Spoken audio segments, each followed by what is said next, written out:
Hello, welcome back to another 1001 Beers You Must Try Before You Die. Here on a nice, spring day. It's a bit grim outside actually. So I've got a nice traditional beer from England to cheer me up because it's a bit miserable. So this beer is first brewed 2003. It's 3.8%, and I went all the way to the brewery to get this, and it is Barnsley Bitter by Acorn Brewery. On my way up north, the last beer I reviewed you saw was Nottingham Extra Pale Ale. I popped into Nottingham Brewery to get that, and on the way up, we were off to Yorkshire, and on the way up we popped into Barnsley, and went to Acorn Brewery. Lovely little brewery, quite a small little affair, but the people there were really, really nice, so I bought a few of their beers, but I bought this one I wanted to review, the others for later consumption.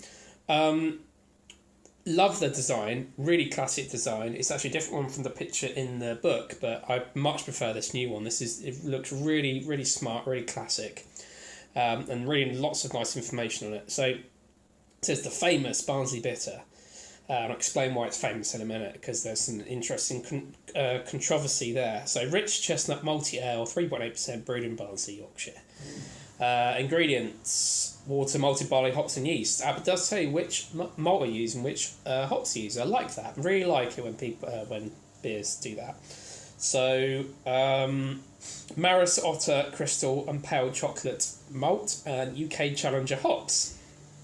Okay, good. No Fuggles or Goldens in there, so it's quite a simple kind of... It's obviously going to be a much more malty affair. The hops there probably just for bittering. It's not bottle condition. Okay, good. So, without further ado, let's crack this open.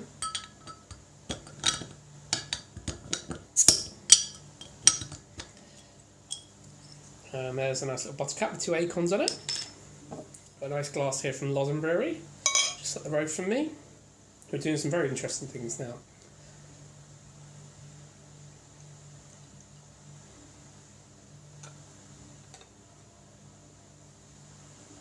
Okay, to one side for a moment, let that just breathe for a minute. So, tasting notes: a ruby chestnut coloured ale with a light malty aroma. Barnsley Bitter combines the drinkability of a true session bitter with a dark, well-rounded richness that includes hints of chocolate, coffee and red berry fruit, the long-lasting bitter finish. Now, I do like bitter, so hopefully this lives up to its name. I've never had it before. Don't see it down south very often. I think I might have seen it once or twice, but I've never actually got to drink it. So, talk about it in a minute, but I want to go for the look first. So it looks like a nice sort of standard bitter. It's quite fizzy actually. I'm not quite sure about that. So almost no head to it. That's interesting. So let's go for the smell. It smells very nice and malty. I'm salivating at this one, so I have to go for the taste. Cheers.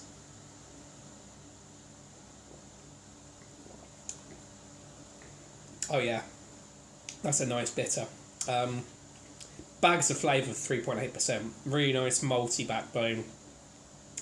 Super easy drinking. Oh, that's really nice.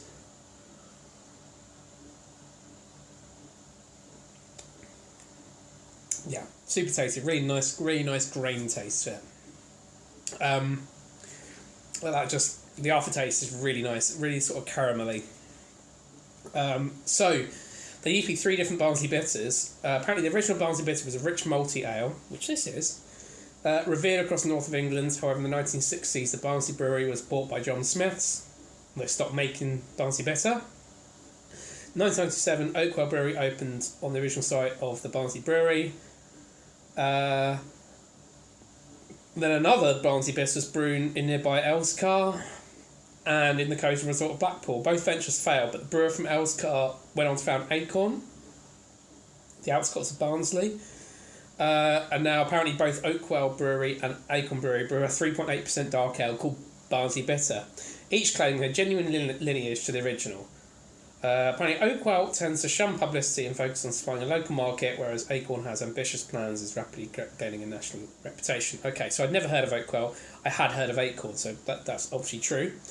They use an original 2-strain yeast to a recipe that resembles the vanished beer as closely as possible. It's a classic Yorkshire ale, sweeter, darker, maltier than most beers in other parts of England. The kind of beer Yorkshiremen might use in an argument to prove that their simple approach to quality will always triumph. I love it. It's really, really nice. I reckon this is probably Really nice on cask in the north with a sparkler on it. I reckon sparklerised this is really, really well. I think this would be quite well with it. The nice maltiness with it, the creaminess. But the bottle version, it's pretty decent.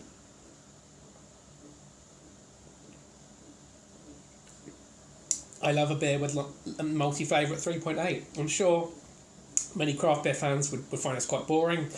It's got no hop taste to it whatsoever. It's literally the UK Challenger hop is there for the bittering only. But I think bitters are great. I think they should ever be shunned. I think lots of beer is good beer, and bitters still have a really good place in the beer scene in the UK. So I'm going to leave it there and go away and drink the rest of this and really enjoy it. So like, comment, subscribe, and I'll see you for another review soon.